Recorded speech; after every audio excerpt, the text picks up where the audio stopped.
Gen morning, everyone. And welcome to our weekly Thursdays live stream. I'm Tony, head of content and community at Genlayer, and I'm here with Edgars, our co-founder and CPO, and with Chef, who is the head of growth from Quill.ai. Hey guys, and happy to have you here. Thanks for having me here. Thank you for having me. How are you both doing? Fantastic. It's a good week. Nice. Yeah, I mean, Edgars, I've just seen you last week when we met for our team offsite in Sitges, close to Barcelona. Chef, happy that you join us for our live stream. We do them every week on Thursday, but I think that this one is a pretty interesting one and a pretty special one about AI agents and kind of revenue generation around them. Yeah, before we dive into the topic, I'm just cross-checking if you're live on X. We are live on X. The technology hasn't failed us so far. I would just like to drop, a few words about Genlayer, and then Chef, eventually you can also introduce Quill.ai. So we are building the trust infrastructure for the AI age. What that means, Genlayer wants to be an arbitration layer for AI agents, enable them to solve disputes, resolve arbitration on chain in a fully decentralized manner. Over to you, Quill, Chef. Sorry. No worries. So we're building the guardrails for on-chain AI agents primarily. And what usually happens is that with now all the models that are coming are particularly pretty bullish on reinforcement learning and learning from multiple environments. So in security, there's this thing that attackers always try to find new and very interesting attack vectors to attack the agents, or sorry, attack the LLMs, or maybe attack the smart contracts in traditional Web3 security, or attack the application layer. So the benefit of reinforcement learning is that we can actually train our models to detect or predict newer attack patterns over a period of time.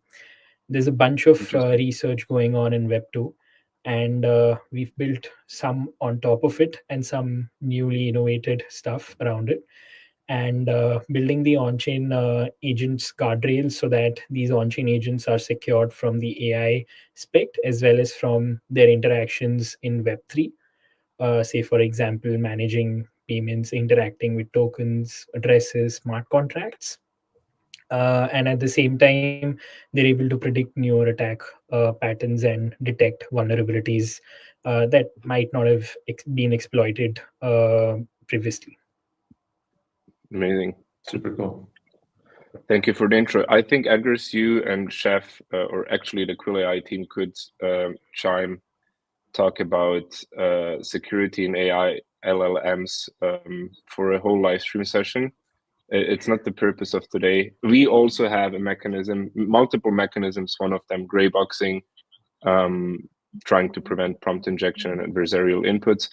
But I think, Edgars, you could talk about this in way more detail than I can. So I'm just gonna leave it there. I think there's some overlap.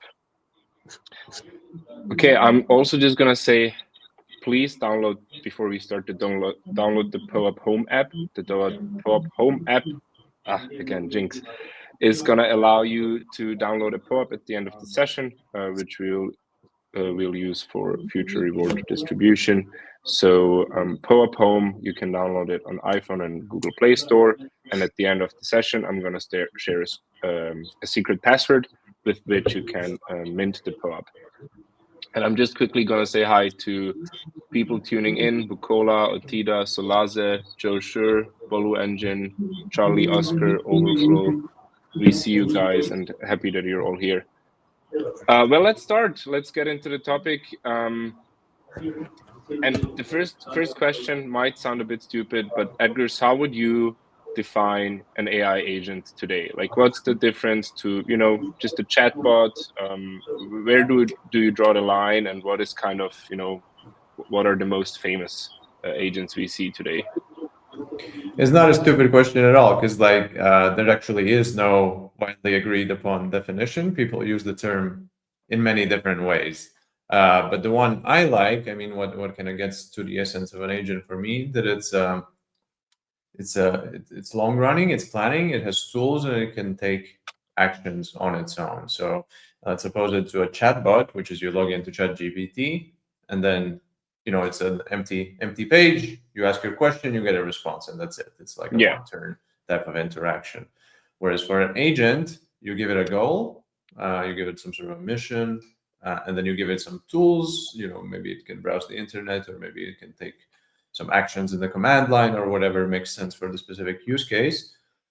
And then this agent will basically execute in a loop to kind of plan, see if it's getting closer to the goal or not, take different actions, try and accomplish its goal more autonomously.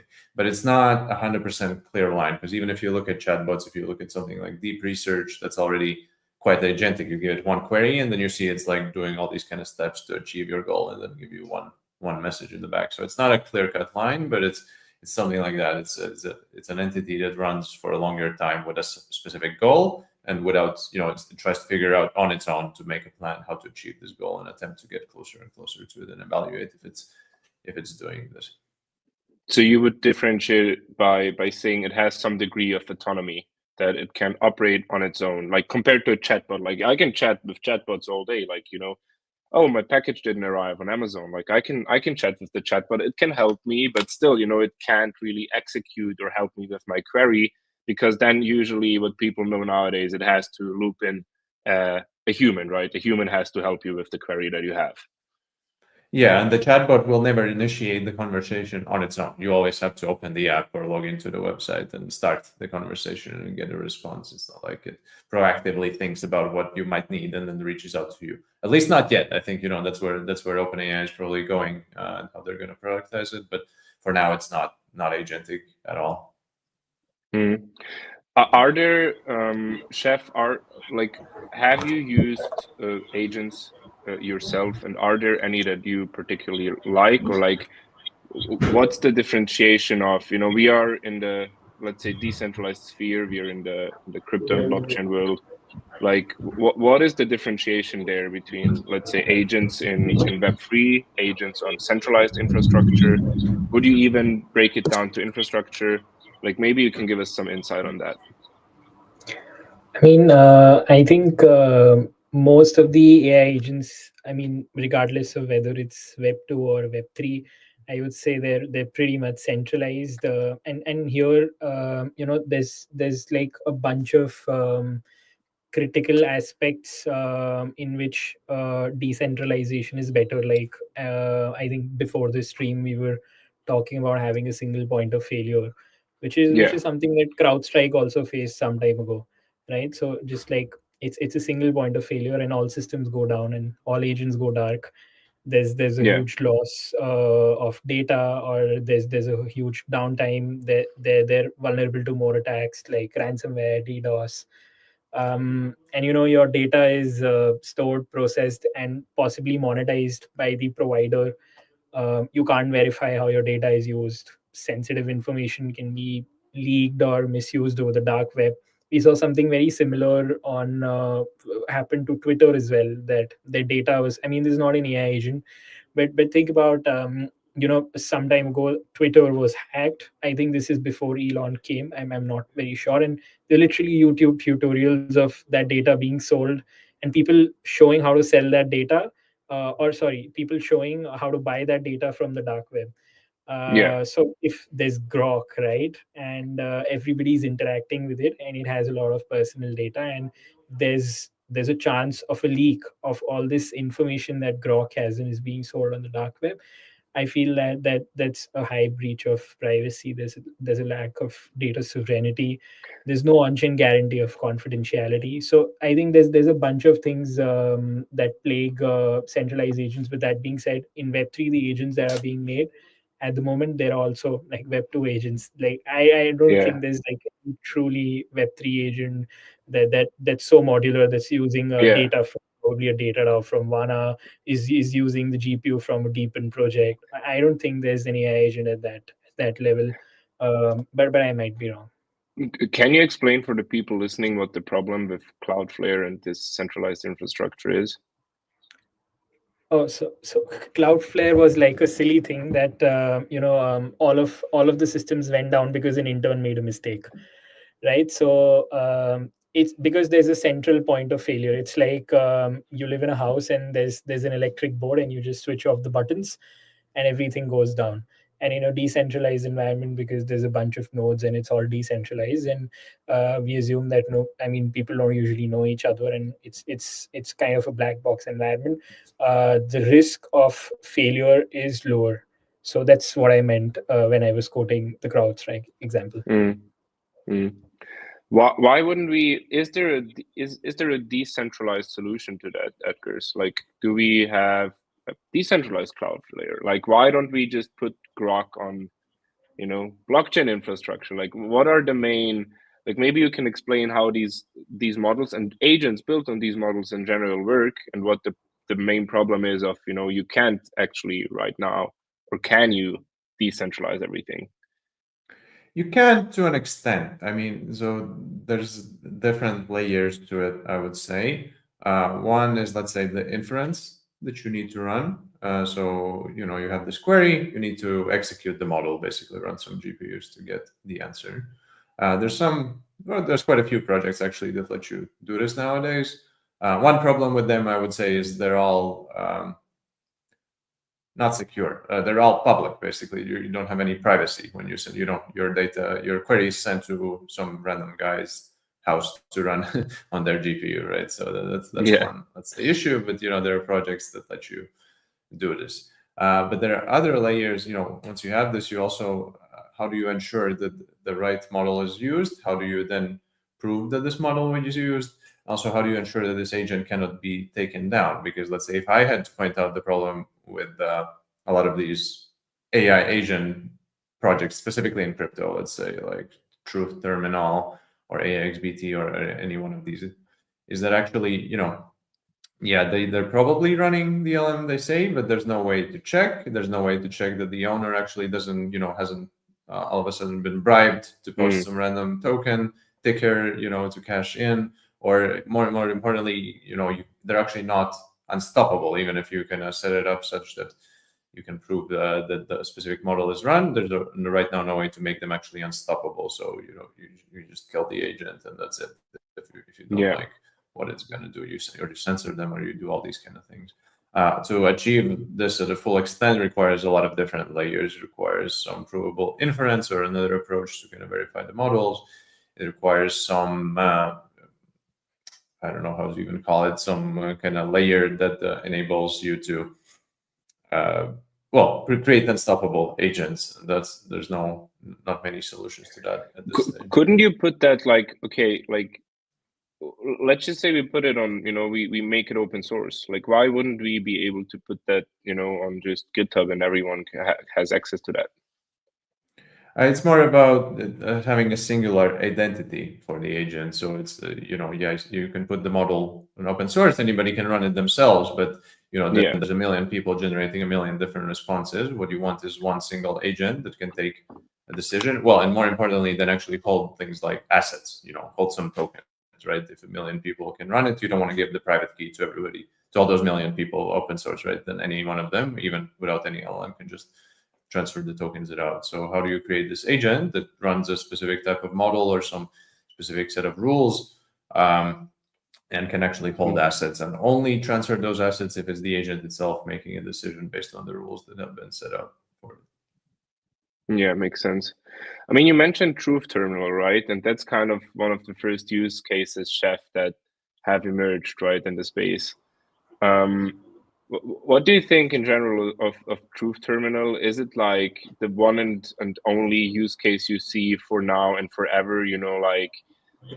What we saw, an agent basically, agent. You can call it an agent on Twitter, bull posting, shit posting about many different things, searching for its next victim.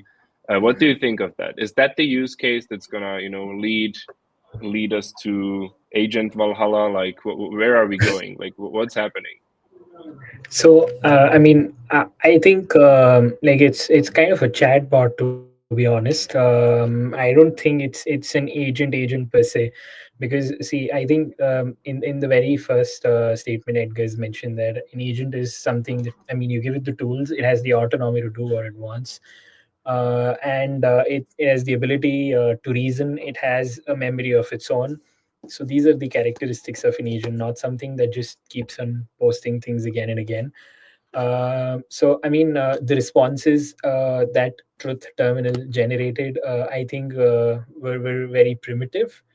And again, I mean, as we discussed, there is no verification that these were not being created by some human or some agent. Human LARPing as an agent. This could have just as well been somebody trying to, pump their bags. So Yeah.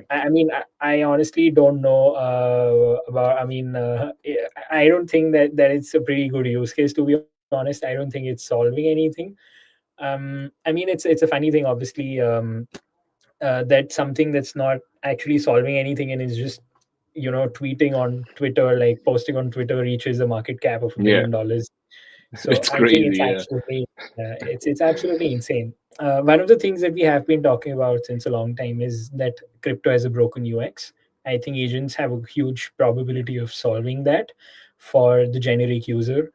I remember I was at an event, and there was this restricted area, and I kind of, just out of curiosity, try to peep in.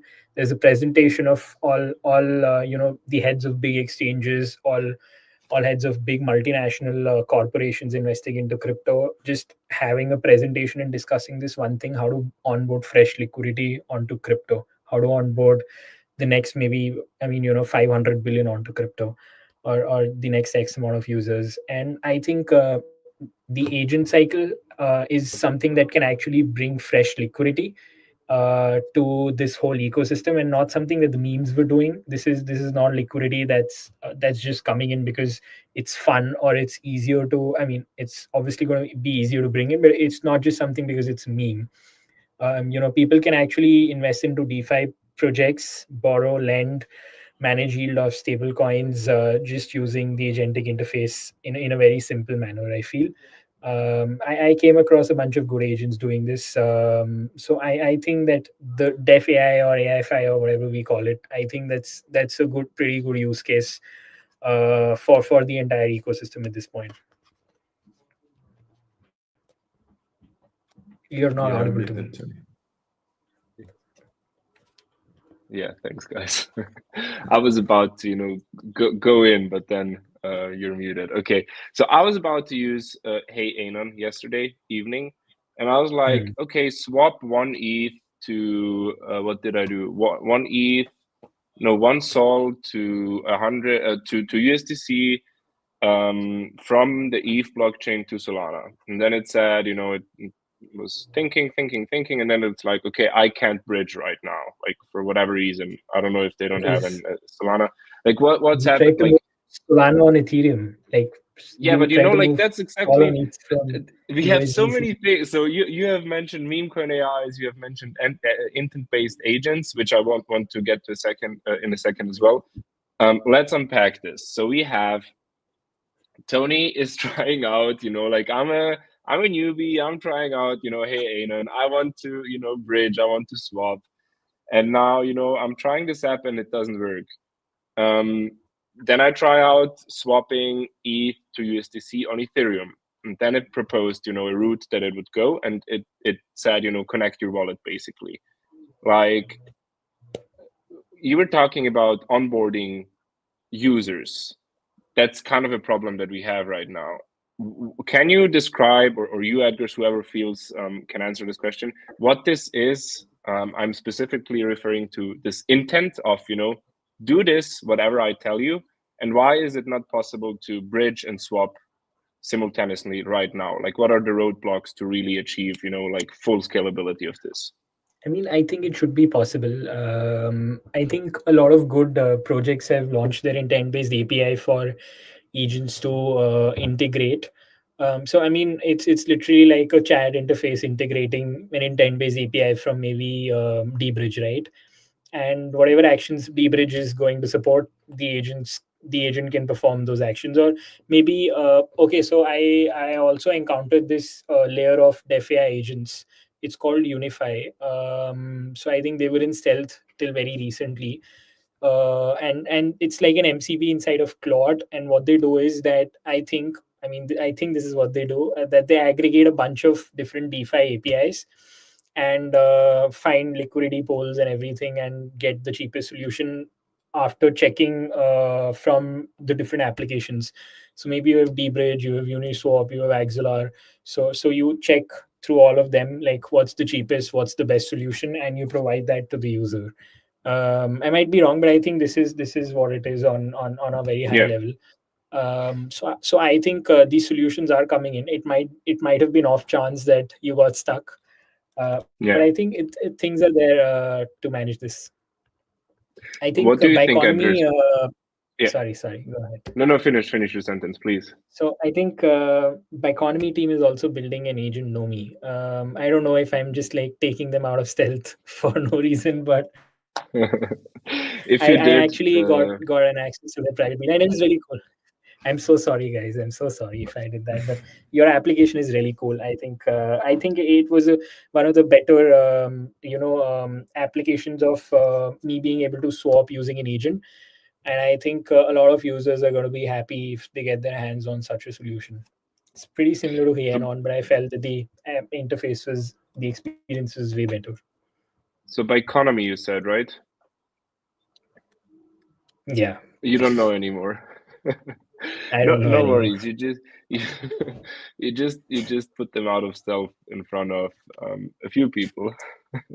Edgars, what do you think? We know that there's kind of this problem of onboarding. We are talking about onboarding the next billion users. I think it was a Crypto.com ad, right? 4 years ago, just before hell broke loose with FTX, there was a Crypto.com ad. We have to onboard the next 1 billion users. Well, now we might have the chance to with agents and with this, I'm just going to give it an intent and it's going to execute for me. Do you think that this is like, what do we need to onboard the next 1 billion users? Is an agent or are agents the solution? Well, this specific kind of use case of an agent that can help you, let's say, use crypto, I think it can help. I don't think it's the thing that's gonna solve the issue. It's not that, you still kind of need to understand quite a bit to even know what to ask, as maybe your own example, or, if something goes wrong, you have no idea. Is it possible? Is it not possible? If they ask something really stupid, the agents, for now at least, they can't really help you with that. But the other thing is, it's more about the use cases. If people get a ton of value, they'll figure out how to use. I don't think it's the UX that's necessarily stopping mass adoption. It's what do you actually do? And when people have the incentive, they figure out the UX. I think that can help. I think these agents will help. It make it easier for people to get in, make it easier. Even for experts, sometimes there are things that are just annoying and long running to do, like bridging, across 3 different ecosystems, or getting, these things are just take time, and every time you have to do research to figure out again how to do it. So for sure, it's going to be a very useful product that I think pretty much everybody will use. I don't think it's going to be the unlock to get, I don't think it's the main limitation of why everybody's not on chain. It's just more about what do they actually get out of being on chain? What's the purpose? What problem is it solving for them? I think that's a far more important question. Yeah. I mean, eventually you could argue that if you have such an agent, like whatever it is, browser extension, I mean, we have these tools right now. Why wouldn't they be, like on my phone? I have the connections. I have all of the apps on my phone. I have an agent on my phone, and it can swap from any wallet I have on my phone anytime. You could make the same point for computers. Then you could say, like, eventually any DEX, anything that now has a front end would basically turn into a back end, right? Because you would only have to use the agent. It's kind of like an aggregation of all of these tools that run in the background. Then attention would eventually shift. All of the attention would shift to the agent, and in the back end there would be like a war. Like you had the curve wars. You would have a war about who is implemented with the biggest agents to make the biggest cut out of the transaction volume. Yeah, I think it turns into a battle for distribution because like this, it's all front end basically. Whoever has the app that you're using, and they control it. And I think it remains to be seen who that is. Is it Apple with Apple Intelligence? I guess not, because they're many years late apparently. So probably not them. Although it would make sense to me that that's the layer where it should live. Is it the different apps? Is it Coinbase or MetaMask, the ones that are actually implementing this? They're owning this, or some new player? But yeah, then at that stage it becomes all about distribution, and whoever owns the front end that you're using, they can charge as much fees as they want, and everybody else is then fighting for scraps basically to kind of try and get into the distribution channel. Okay, so let me ask the question that's kind of most fascinating to me. What would be a use case of an agent that you guys would like to use? Is there anything out there like that already? What would be in an ultimate, like dream scenario? What would you guys use? Well, I can tell you what I'm using now. I think that those are not in crypto actually. So both of these use cases are outside of crypto, but I think it's good to set the context for what's kind of working. Because those are really the two main agent use cases that people have adopted, which is one I mentioned already, this deep research capability of ChatGPT, Deep Search, Grok. All of them offer this now. It's quite, agentic. You give it a task, hey, research something, is going to spend half an hour to get you an answer. The other one is actually pretty much all the coders I know are using it's for coding. So Cursor agent or Replit agent or all these kind of agents, they are really starting to hit a point where this is really, really useful. You probably heard the term vibe coding. Basically means that instead of writing the code by hand, you as a developer or even as a non-developer, that's the cool part, you just say, hey, please build me a point system for the GenLayer validators. And then it runs for like half an hour and spits out something that's actually starting to look, pretty impressive, something that would have taken a mid-level engineer a couple of weeks to get to that stage, and you just got it for like $5 in less than an hour, right? So that's pretty crazy, and it's getting better and better pretty quickly. By the way, because I think code is it's very easy to generate more code to generate more training data for these agents. So that's why it's improving so fast. But what I'm excited about is that these become more like independent services, and there's a whole economy starting to come between them in different stages. So we've mentioned already these in Web3. You have these Schiller agents, let's call them like that. Truth Terminal or AXBT. What they're doing is they're posting on Twitter, and that's it. They have no other way. No other way to make money. Well, what if there was a platform where they, there's like a decentralized influencer campaign where different projects post their campaigns, post their missions, and then all these influencers, including AI influencers, now they have a way to actually make some money by writing posts, which is what they can do right now. That's actually something we're building at GenLayer Labs, and we're excited to share more about that soon. But you can imagine now you start to have this economy where these agents, even though all they can do is post on Twitter, they can already start to make some money with that.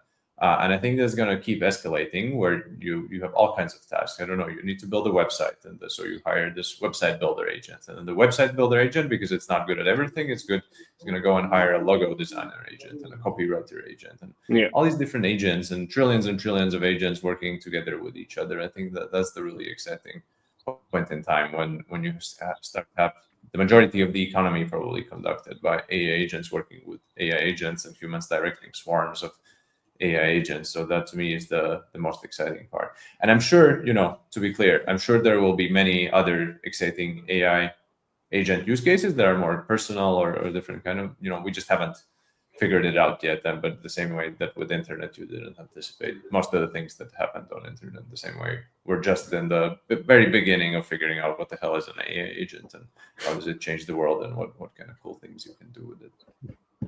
Yeah, it's fascinating. We tried Replit last week on our team offsite, and I was amazed, honestly. Like, you could see in the room, like there was a couple of team members, and everyone was like who's not familiar with it, everyone was like, oh wow, like literally, this is what the future is gonna look like. It's okay, crazy. Chef, what do you senior think? developers were excited that they hadn't seen it. Yeah, definitely. Okay, Chef, what do you think? Because after your answer, we have to answer a few questions. So what is your go-to? So I mean, I think the vibe coding thing is really picking up. So that's one. I think all my team members are now using Cursor, and I think it's going to enable a lot of smaller teams to do a lot of big things now. So that's one. And the second thing, I mean, this is just like a personal agent that I really like. There's a lot of design agents nowadays, and the quality is consistently improving. If you can see, so earlier, when I mean making a really good design or a poster for something might require, or making a web page might require an animator. And in addition to that, a graphic designer. In addition to that, a UI UX designer.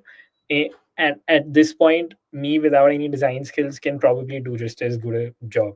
So I feel that that's one thing that's really exciting to me, and I see the kind of designs that people are just generating with. I think there's like the Ghibli some trend going on Twitter since the one past 1 or 2 days, right? Yeah, whatever that is. And I saw a lot of good designers. I think Rahul from Decoit. I think he shared a very exciting post about how a design that would have taken any senior designer probably a day to build, he just made that in like within 5 minutes. So I thought that was very exciting, very similar to how Edgar's explained, like a senior or a mid-level coder would take weeks to execute something is being done within a few minutes. So I think these two use cases are really beneficial to my team personally. Abundance, an era of abundance. Okay, I think Shrieks, we kind of answered this question already. So Shrieks is asking, a lot of agents in crypto right now are in Deep AI. How have you seen any fascinating examples of agents with more fun use cases like gaming? I in particular have not seen any in gaming. I don't know about you guys.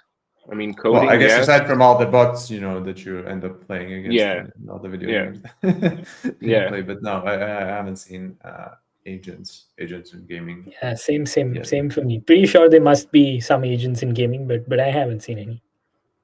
I mean, what would you do with it? Like that's the part in gaming that's fun, right? You want to play by yourself. You just don't want to, deploy an agent and then like, hey, play for me, unless it's farming for you and you get some coins and some skins and whatever, and then you have way more fun playing afterwards. I mean, well, that's one way. Another cool way would be that if all the NPCs in your game were actual AI agents, right? Then you just go and talk to them, and they can respond naturally and do whatever you want. And I know a lot of big game companies are looking at that. What I've heard, I'm not, of course, in the industry, so take it with a grain of salt. But what I've heard is that the problem is typically game designers still want to have quite a authored and constrained experience, and it's really hard to actually make the AI agents controllable enough to the point where you can actually have this kind of open-ended, conversation with NPCs, but not, immediately devolve into some insanity that kind of goes off in a completely random direction. But I'm sure in a few years we'll see some games with AI NPCs that are really going to be something next level. So we have this partner called Astronova. I just remembered I was searching for it. So I think what Astronova does is that the environment of the players evolves as the player progresses using AI somehow. So I haven't gone deep into it or understood how that works. But I think, I mean, it sounds pretty cool. And I think that there'll certainly be some more use cases as well in gaming. And I think I'm not a huge gamer, but the gaming part of crypto is pretty big. So I'm pretty sure there must be some more interesting use cases. Yeah, that's for sure. Yeah, the part is pretty big. So we have one question from Batan. Will it be possible to deploy agents which can identify fraudulent contracts or bridges? I think that both of you have something to say on that. Go ahead, so I mean, we already have an agent that can detect fraudulent contracts, unverified contracts, or contracts with vulnerabilities all on its own. In terms of bridges, I don't understand. Are you talking about whether certain pools of liquidity, or I mean, what's the context here? I think fraudulent contracts or bridge hacks in particular, because that's the only thing that I associate with fraudulent bridges, fraudulent contracts. Like, what's the probability? Let's say, you have an agent searching the code. What's the probability this dev is going to rug you? Like, what's the probability this bridge is going to be hacked? How good is the code? Like, I think that's what he's saying. Sure. Unless So you I want think to specify in the. Yeah, so this is already there, and I think bridges in which can trade with. All right. Yeah, so we already have 2 agents that can map this out. One agent detects vulnerabilities in contracts and identifies contracts that are not verified. The other agent checks liquidity across different exchanges, bridges, and also identifies rug pulls or scam tokens or tokens with the probability of rugging. So I think the combination of those 2 agents can probably help you. And we are trying to integrate with more projects so that, say for example, you go to Hey and On, right, and you swap maybe some meme token, and it'll display your risk score, maybe that you should not swap this token because the liquidity is less, or maybe the holder pattern is this, or maybe there's some ownership issue in the code. So that's what we're trying to achieve with that agent. Right. Well, it's never going to be 100% security. That's one thing I will add, because it's an adversarial environment, right? So whatever security measures you have, people and AIs on the bad side, right, they're also always trying to find new ways, always finding ways to trick you. But I think most hacks, most I don't know, scam tokens are far more simpler, and they're targeting very basic users that call for simple things. For sure, in that scenario, AI will absolutely catch this already today, and people should be using solutions like Chef was talking about, so that it's going to help the vast majority of the use cases. But 100%, I guess, probably never. It's an adversarial environment with constantly evolving attacks and defenses, and things are shifting. Yeah, I mean, and the attacks are only going to get better, I guess. Like if an attacker can use the agent and you can use the agent, like. I have a better sword. You have a better sword. It's a par again, like at the end of the day. And then usually hackers find yeah. Go ahead.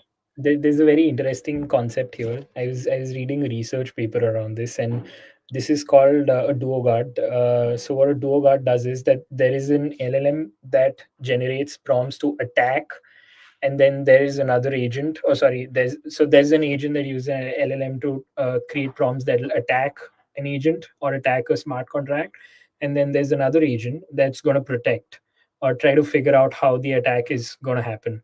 So what happens is that the agent that's going to protect is going to learn from the newer attacks that the LLM is going to create. So it kind of becomes a loop where both these agents train each other in a reinforcement learning environment. So that's one of the things that we've started also experimenting with. So I think there's going to be scope, but I think, as Edgar said, that nothing is ever going to be bulletproof. Yeah, definitely. I mean, you can create a game around that, right?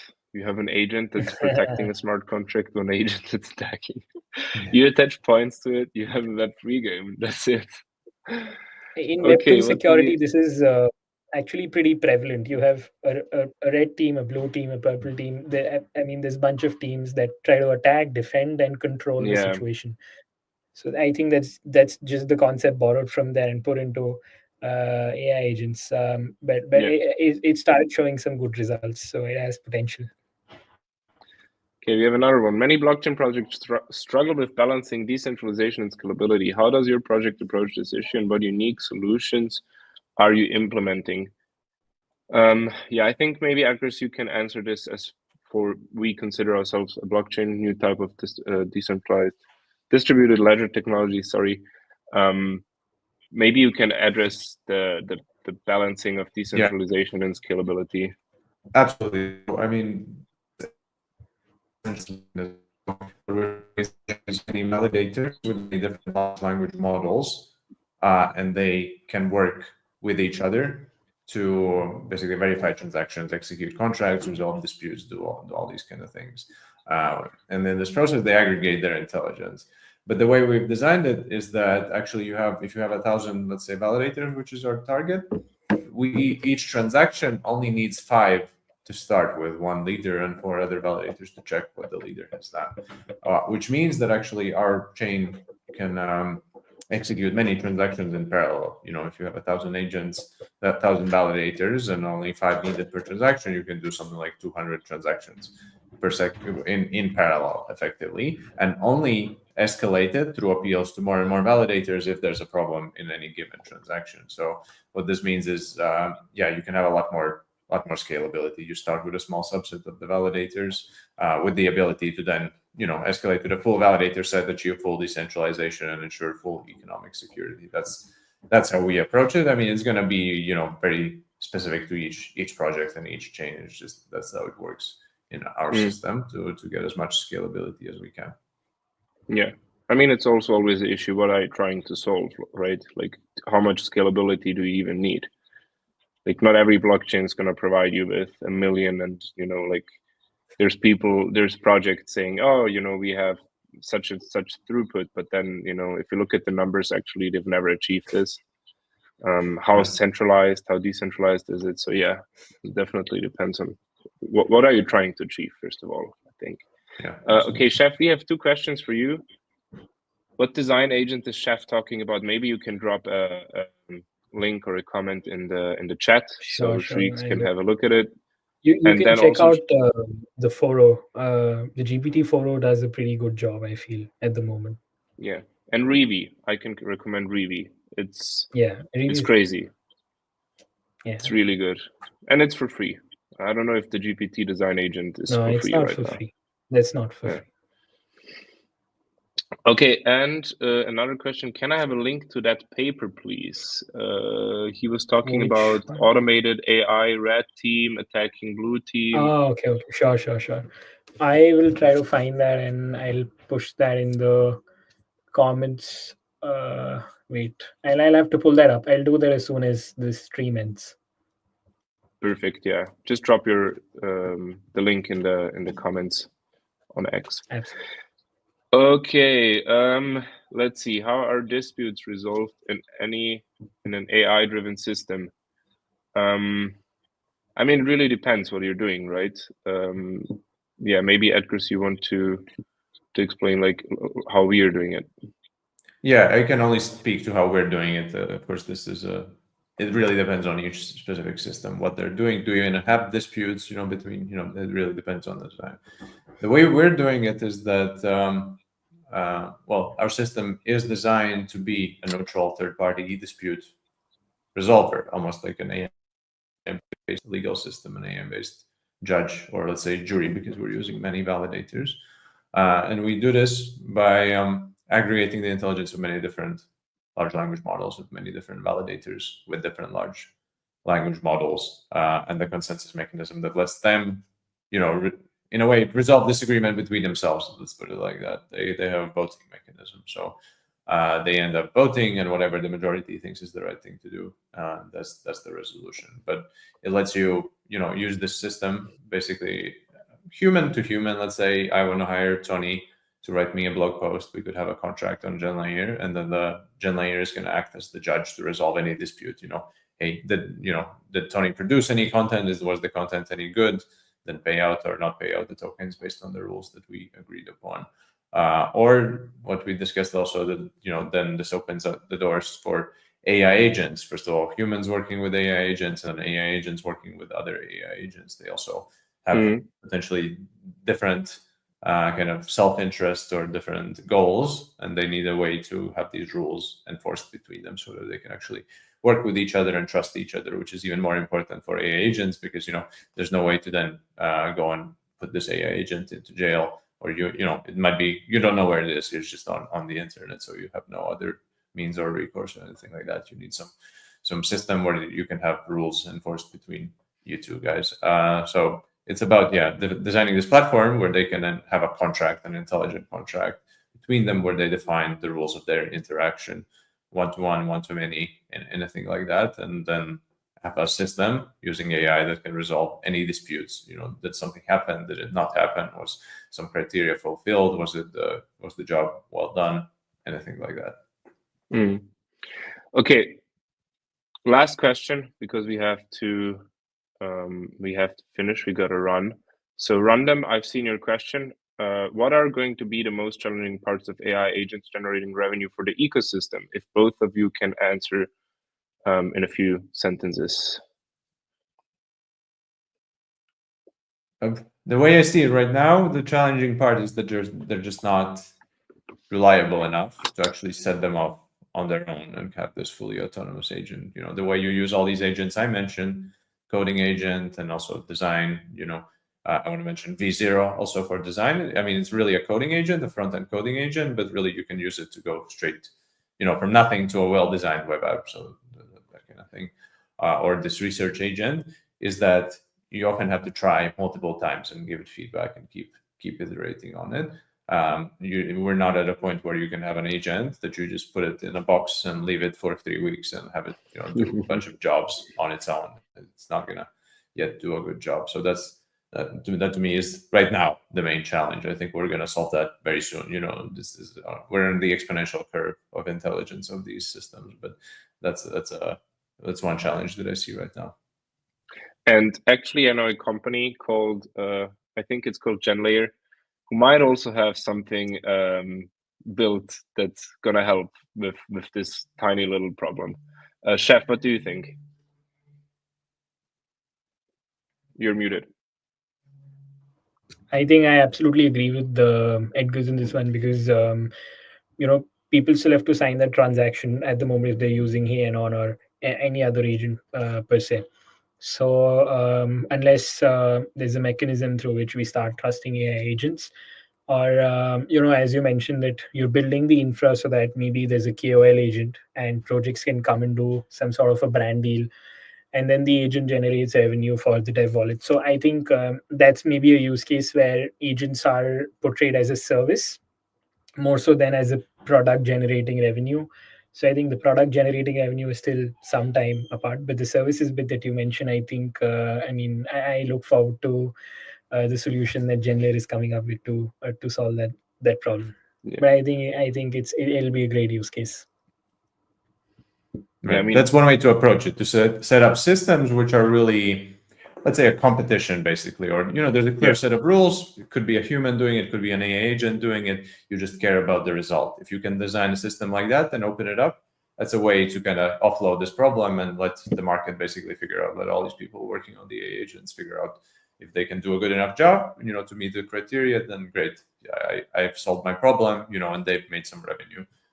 That's, I think, the way to approach it right now. Let's see what these guys come up with. Okay, team, thank you so much. Chef, Edgars, thanks for taking the time. That's it for today. We'll have another live stream on Thursday. If you can't wait until Thursday, we have our weekly AMA in our Discord on Monday. So feel free to join our Discord. You will find all links in our Twitter profile. Also join Quill AIs. You guys have a Telegram. Obviously you have, I guess. Telegram, and Discord. The link. Yeah. Join our Telegram and Discord. We do a lot of fun activities in the community. And yeah, mint your POAP using the POAP Home app, celebrating this week's partnership with the secret passphrase, which is V-Gen. Thank you everyone for tuning in, and see you next week. Thank you, Edgars. Thank you, Chef. And thank you, Tony. Have a nice Thanks, week, everyone. Everyone in the audience. See ya. Bye-bye. See ya. Bye.